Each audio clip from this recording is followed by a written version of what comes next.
The accented voice has a strong point that creates a decisive appeal. Have you ever asked yourself why some people rise to the top, hold their place, and seem to grow stronger with every challenge, while others, even after reaching success, quickly fade away as if their moment never happened? We live in a world where success is often shown as a snapshot, a diploma, a promotion, a new house, a shiny car. Social media makes it look like success is a trophy you win once and keep forever. But if that were true, why do so many people lose everything they worked for? Why do champions fall, businesses collapse, and dreams disappear the moment the excitement is gone? The truth is simple, but often ignored. Success is not a trophy. Success is a flame that can light up your life, guide your path, and warm your heart, but only if you know how to keep it alive. And the reason most people fail is not because they never lit the flame, but because they never learned how to feed it. Tonight, I want to share with you a story. Not just a story to entertain, not just a story to help you practice English, but a story that carries a secret, a timeless truth that can transform the way you see your own journey. And if you listen closely, if you reflect deeply, this story may plant inside you the very seed of eternal success. Imagine a young man who did everything he thought was right, studied hard, got a decent job, made his family proud. For a short while, he felt on top of the world, as if he had finally won the prize everyone was chasing. But within months, the feeling faded. The job felt dull, the salary was never enough, and every time he looked around, someone else was already ahead of him. What he thought was success started slipping through his fingers like water. He could not understand it. He had worked so hard, but the happiness did not last. He asked himself over and over, is this all? Is this what success really feels like? That restless question lives in millions of hearts. Maybe it lives in yours too. Maybe you achieved something, a degree, a job, a relationship, yet still felt empty. Maybe you are still chasing, believing that the next milestone will finally give you peace. But what if the real secret is not in chasing at all? What if success that never dies has nothing to do with the size of your victory and everything to do with the way you keep the fire alive inside you? In the next part of this story, we will meet the young man more closely. His name is David, and his journey will show you why the world has been teaching success the wrong way and what it really takes to hold success not for a moment, but for a lifetime. The accented voice has a strong point that creates a decisive appeal. David grew up in a family that carried the weight of sacrifice on their shoulders. His parents had come to America with almost nothing, working long hours in a small restaurant so their son could have the education and opportunities they never had. From childhood, David was told that success meant studying hard, getting a stable job, and making the family proud. And he listened. He worked through endless nights, passed his exams, and finally graduated from a respectable university. When he landed his first job at a technology company, everyone celebrated. His relatives called him the pride of the family. His parents' eyes shone with relief, and his friends praised him for making it. For a while, David believed it too. He bought new clothes, paid his bills, and felt the comfort of a monthly salary. But deep inside, something began to unsettle him. At first, it was a whisper. He noticed that each morning, as he drove through traffic to his office, his chest felt heavier. The excitement of being employed faded quickly. The projects at work seemed meaningless, endless cycles of reports and emails that drained his spirit. The money he earned covered expenses, but it never felt like enough. And then came the comparisons. On social media, his classmates were celebrating promotions, traveling to exotic places, buying homes, launching businesses. His cousin, younger than him, had been accepted into medical school. His former roommate had already started a company. Every time he scrolled through his phone, it felt like the world was racing ahead while he was left behind. The whisper of doubt turned into a storm. Why am I not moving faster? Why am I always behind? One evening, after a particularly long day at work, David returned home to have dinner with his parents. They asked about his job, and he replied with the same polite words, "It's going well." But his father, who had lived a life of sweat and struggle, looked into his eyes and quietly asked, "Son, are you happy?" The question pierced him deeper than he expected. He smiled weakly and nodded, but inside he was screaming, "No." That night he lay awake staring at the ceiling, hearing his father's words echoing again and again. He had achieved what they told him to achieve, but he felt empty. Was this really success? Was this all there was? The following weeks only deepened his confusion. He tried working harder, staying later in the office, taking on more tasks, hoping it would fill the void. But the harder he worked, the more meaningless it felt. He started to dread waking up each morning. At family gatherings, he forced himself to smile as uncles and aunts asked when he would buy a house or settle down. But inside, he felt like a fraud. The pressure became unbearable, a silent weight he carried alone. Sometimes, as he walked through the city lights, he wondered if he had wasted his youth chasing something that was never real. In those moments, a dangerous thought whispered. Maybe he was not cut out for success at all. He was stuck in a cycle of disappointment, unsure where to turn, afraid to admit the truth to anyone. And yet, hidden inside that darkness was the seed of a turning point. Because often, it is when we are most lost that the path to wisdom begins to reveal itself. David was about to discover that success, the kind that never dies, does not come from chasing trophies or racing others, but from something entirely different, something he had never been taught before. One Saturday evening, after another exhausting week at the office, David could no longer bear the noise inside his mind. He got into his car and simply drove, not knowing where he was going, only knowing he needed space, silence, distance from the city that kept reminding him of everything he lacked. The freeway carried him toward the mountains, and soon the skyline of glass buildings disappeared, replaced by tall trees and winding roads. Hours later, as the sun set and painted the sky in shades of orange and violet, David found himself in a quiet town he had never visited before. He parked near a narrow street where the smell of wood smoke drifted through the cool air. As he walked, his eyes caught a small tea shop tucked between old wooden houses.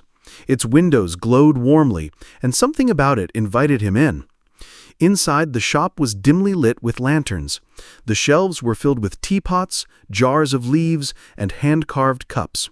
Behind the counter sat an elderly man with silver hair and calm eyes. He wore a simple robe, and though his body looked frail, his presence filled the room with stillness. David ordered tea, hoping just to rest, but as the old man poured hot water into a clay pot, he looked at him and asked, "Why do you look so heavy, young man?" David blinked, startled. He had not spoken a word, yet somehow the man saw right through him. He tried to dismiss it with a polite smile. "I'm fine, just tired." The old man shook his head gently. "Your shoulders tell another story." For a moment David hesitated, then something inside him cracked. Maybe it was the warmth of the room, maybe it was the calm gaze of the old man, but words began to pour out. He confessed everything, the endless comparisons, the hollow victories, the pressure from his family, the emptiness of his job, the fear that he was wasting his life. He spoke as if releasing years of silence, and when he finished, his chest felt both lighter and raw. The old man listened without interruption. When David's voice faded, there was a long pause. Then the old man said, "You believe success is a trophy, something you win once and hold forever. That is why you are suffering." David frowned, confused. The old man stood slowly, gesturing for David to follow him to the back of the shop. There, in a small courtyard, was a fire pit where a steady flame was burning. The old man picked up a thick log, placed it on the fire, and immediately the flames roared higher, brighter. "See this?" he asked. "This is how most people chase success. They throw in one big effort, study hard for years, land a job, win a prize, and for a moment the fire burns gloriously.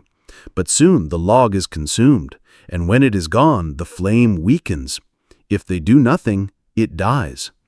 He then crouched, took small sticks and twigs, and gently fed them into the fire, one by one. The flames steadied, constant, alive. Real success is not about one big action. It is about learning how to feed the fire every day. Small, steady acts that keep the flame alive. That is the secret most people never learn. David stared, the lesson hitting him like a bolt of truth. All his life he had been trained to chase the big log, the degree, the job, the salary. He had thought that once he threw it into the fire, he could rest, that his flame would burn forever. But he realized now that was why he felt empty. The fire was dying, and he had no idea how to sustain it. His voice trembled. "So, what should I do? If I am already failing, how do I begin again?" The old man smiled, his eyes kind but sharp. "Begin with one small stick. Wake with purpose. Choose one habit to build. Show gratitude daily. Success that lasts is not built on fireworks, but on steady flames. It is not about proving yourself once, but about becoming someone who can feed the fire every single day."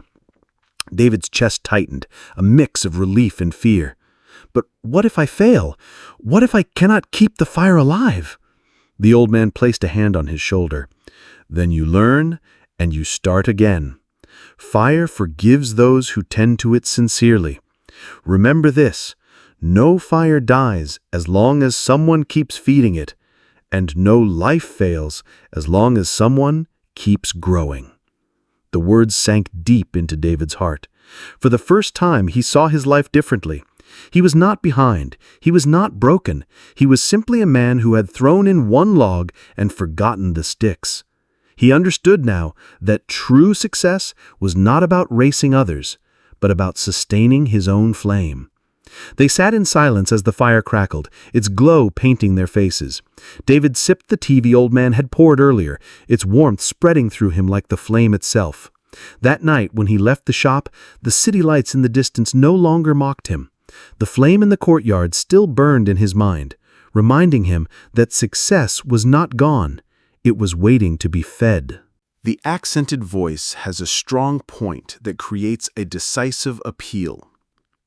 When David returned to the city the following day, nothing around him had changed, but everything inside him felt different. The traffic was still heavy, the office still demanding, the social media posts still overflowing with people's shiny achievements. But now he carried a new picture in his mind, the fire pit and the small sticks.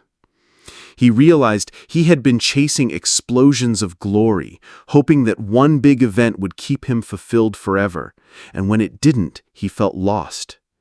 Now he understood that if he wanted success that would not fade, he had to feed his flame every single day. He began small. On the first morning, instead of rushing out of bed and grabbing his phone, he sat quietly for 5 minutes, breathing, writing one line of gratitude in a notebook. It felt awkward at first, almost pointless, but he remembered the old man's words, "Begin with one small stick." So he kept doing it. Soon he added another stick, exercising for 15 minutes each day, not to compete with anyone, but to feel stronger in his own skin. Then another, reading 10 pages of a book before sleeping. These actions were so small that no one else noticed them. But inside, David could feel the fire steadying, glowing more consistently. The pressure of comparison did not vanish overnight. There were still days when he scrolled through his phone and felt the sting of seeing a friend buying a house or launching a business. There were still nights when doubts whispered, "You are behind. You are wasting time." But each time the doubt came, David repeated to himself, "Feed the fire, one stick at a time." And slowly, the doubt lost its power. His co-workers began to notice a change. Where before David seemed restless, impatient, and easily frustrated, now he carried a calm steadiness. In meetings, he listened more deeply, spoke with clarity, and even volunteered for small leadership tasks. At home, his parents noticed he was less tense at the dinner table, smiling genuinely instead of forcing it.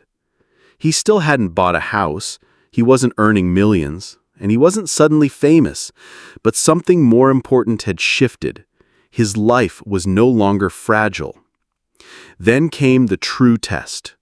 A year after his visit to the tea shop, David's company announced massive layoffs. His entire department was cut, and overnight he lost his job. In the past, this would have destroyed him. He would have spiraled into panic, shame, and endless comparisons with everyone still employed. But this time was different. The flame inside him did not go out. Instead of collapsing, he calmly updated his resume, reached out to contacts, and used the free time to deepen his skills. He treated the setback as fuel, not as failure. Friends around him were shocked at his composure. "How can you stay so calm after losing everything?" they asked. David smiled and replied, "I didn't lose everything. My fire is still alive. The job was just one log, but I have many sticks." That sentence marked the difference between the old David and the new one. In the months that followed, he found another job, better suited to his skills. But more importantly, he built side projects that reflected his passion. The flames inside him guided him not only to recover, but to grow stronger. He discovered that resilience was not about avoiding storms, but about carrying a fire that no storm could extinguish. Another year passed, and life tested him again, when a relationship he had invested in deeply came to an end. The pain was sharp, the loneliness real. But once more, instead of letting the darkness consume him, he turned to his practices, writing, exercising, learning, feeding his fire daily. The healing did not come instantly, but it came steadily. Each act of discipline, each choice of growth was another stick on the fire, keeping him alive, keeping him moving forward. Through these trials, David finally understood the wisdom fully. Eternal success was not about never falling, but about never letting the fire die when you fall. It was about building a life where every day you added fuel to your flame, so that whether you were celebrated or criticized, promoted or rejected, you would remain unshaken. Success was no longer about what others saw, but about the inner fire no one could take away. Months later, on a cool autumn evening, David felt drawn back to the quiet mountain town where everything had begun. The memory of the tea shop and the wise old man still lived in his heart, and he wanted to return, not as the lost and restless young man he once was, but as someone who had discovered a new way of living. He walked through the familiar narrow street and saw the lantern glow of the tea shop. Inside, the old man was there, just as before, calm and steady, as if no time had passed at all. David bowed slightly in gratitude and said, "You were right. I thought success was about trophies, but now I see it is about fire. I have learned to feed mine." The old man smiled knowingly and poured tea into 2 cups. "Tell me, what have you discovered?" David took a deep breath. "That one big achievement cannot carry me forever. That comparison is poison, and that resilience comes not from avoiding pain, but from tending to my flame every day. I used to believe success was something I could win once and be done, but now I see it is something I must nurture for life." The old man nodded, his eyes bright. "You understand now. You are fire, and fire lives only when it is fed. The world will keep trying to blow you out. Storms will come. People will doubt you. But as long as you add fuel, discipline, gratitude, growth, Your flame will not die. This is the secret of eternal success. They sipped their tea in silence, the warmth of the cup echoing the warmth in David's chest. That night, as he left the shop, the city lights no longer looked like reminders of what he lacked. Instead, they looked like sparks, each one temporary, beautiful, but fleeting. His own flame was different. It was steady, alive, his alone to tend. And he knew now that no matter what happened, he would not lose it again. My friend, David's story is not just his. It is yours. It is mine. It is the story of everyone who has ever chased success and felt it slip away. The truth is that success that lasts forever does not come from chasing trophies or comparing your life to others. It comes from feeding your flame every single day, with small acts that no one applauds, but that build strength that no one can take away. Maybe you are at the beginning of your journey. Maybe you feel behind. Or maybe you are in the middle of a storm. Wherever you are, remember this. One log can start the fire, but only small sticks keep it alive. Eternal success is not about shining once, but about burning steadily for a lifetime. So I ask you now, what stick will you add to your fire today? Will you wake with purpose, learn something new, take care of your health, practice gratitude, or take a step toward your dream? Do not wait for tomorrow. Do not wait for perfect conditions. The fire needs fuel now. And if this story lit even a small flame in you, do not let it die. Feed it, protect it, let it grow. And if you want to continue this journey with us, to practice English while learning the truths that can change your life, subscribe to this channel. Together, we will keep the flame alive. Because the real secret of eternal success is not in one great moment. It is in the fire you choose to keep burning every single day.